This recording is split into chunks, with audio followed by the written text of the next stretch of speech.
Negocios de comestibles, al igual que bancos y otros comercios, mantienen cerradas sus puertas en las calles de Puerto Príncipe. La capital de Haití está prácticamente sitiada tras el control asumido por pandillas criminales, aseguran sus habitantes. No tenemos autoridades ni líderes, no tenemos a nadie, no tenemos nada, cada uno por su cuenta. Ni siquiera puedo llegar a mi casa y tengo muchas ganas de volver a casa. Tras constatar un masivo desplazamiento interno, la Organización de Naciones Unidas advirtió que ya son más de 15.000 las personas desplazadas de esa ciudad, en su mayoría mujeres y niños. El país es muy difícil para mí y ya no sé qué hacer. La población civil en medio del conflicto clama por asistencia, pues ya no cuentan con servicios médicos, ni los albergues improvisados como las escuelas ofrecen un lugar seguro, pues también fueron atacadas por los pandilleros. Las autoridades nos dejan a nuestra suerte en las calles. Con el país actualmente bloqueado, el hambre nos está matando. El primer ministro de Haití, Ariel Henry, no ha podido retornar al país. En vilo están sus gestiones tras su viaje a Kenia en búsqueda de apoyo de Fuerzas Armadas para restituir la estabilidad. La Casa Blanca ha descartado la participación de Estados Unidos en el conflicto. No estamos brindando ninguna asistencia para ayudar al primer ministro a regresar a Haití. No vamos a hablar de su viaje. Eso es algo de lo que él debe hablar. Según la ONU, desde comienzos de 2024, la violencia armada en la isla ha cobrado la vida de 1.190 personas. Es el reporte. Soy José Perralete de La Voz de América, en Miami para Telearuba. Todo está listo aquí en Hollywood para el día más esperado y más importante en la industria del entretenimiento. Estamos hablando ciertamente de la ceremonia de los premios Óscares.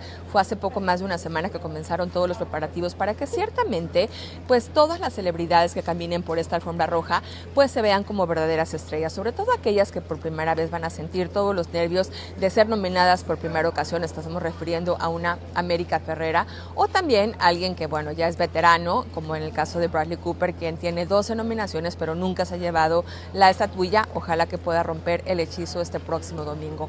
Alguien que ciertamente haya hecho historia, independientemente de que gane o no, es el director Martin Scorsese, por ser el de mayor edad en estar nominado, puesto que antes tenía el director Steven Spielberg.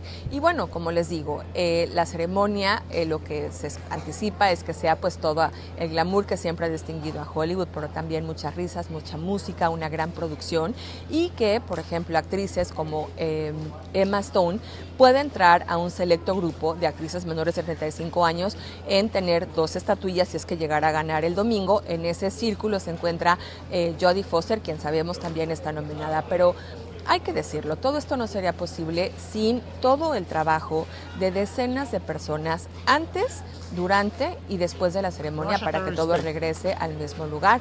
Y ciertamente aquí también tenemos que incluir a los elementos de seguridad.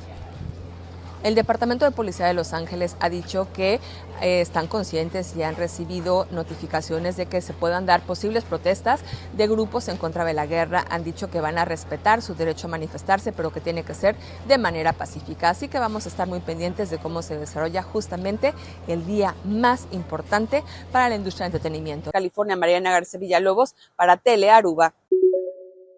En un discurso que se extendió por más de una hora, el presidente de Estados Unidos, Joe Biden, le presentó a los estadounidenses su visión del país de cara a las elecciones presidenciales en las que enfrentará a Donald Trump y a quien responsabilizó, por cierto, de frenar la iniciativa bipartidista para reducir el flujo migratorio en la frontera sur.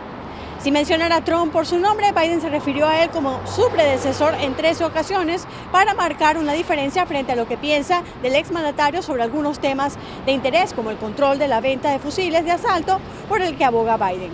El presidente estadounidense aprovechó el discurso del Estado de la Nación para pedirle a los congresistas que aprueben los fondos de ayuda militar hacia Ucrania y advirtió del riesgo de no hacerlo. Además, anunció la instalación de un muelle temporal para enviar ayuda debido a la crisis humanitaria en Gaza.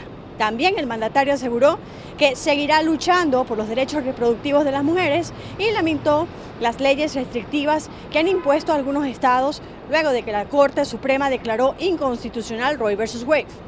En economía, el presidente Biden destacó las inversiones que han recibido los estados a través de la ley de infraestructura, al tiempo que dijo en materia de impuestos que buscará eliminar los beneficios fiscales de las grandes corporaciones y de esa manera reducir el déficit del país. Al cierre de su discurso, Biden bromeó sobre su edad, la cual se ha convertido en uno de los frentes de batalla de sus críticos.